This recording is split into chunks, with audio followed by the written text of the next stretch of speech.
Minasan, konnichiwa, Zamurai Engineer desu. In this module, we will talk about process costing, which would focus on preparing a cost reconciliation report. A cost reconciliation report. Therefore, there are somewhat discrepancy that may arise in our departments, in our recording system. So we have to reconcile. Okay. So reconciling cost. Example, assembly department, cost reconciliation. Cost to be accounted for, cost of beginning work in process, 10,000, 39. Cost added to production during the period, 199,751. Therefore, we have the total cost to be accounted for, which is 209,790. Okay, cost accounted for as follows.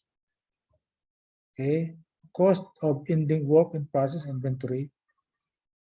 We have 15,390. Cost of units transferred out, that is 194,400. And therefore, the total cost would be 209,790. These figures must be equal. Okay, that must be equal. Okay, so if not, therefore, we cannot stop our recording and reconcile it. So, how to reconcile? Look at the cost of ending work in process, because we have the same beginning work in process. Maybe we don't have the same ending work in process. Then also the cost of units transferred. Okay, that will give us the difference. And then after checking, we can reconcile. This is how we check the correctness of our record. Okay, so at the beginning, we have this information at the beginning. At the end, we have this.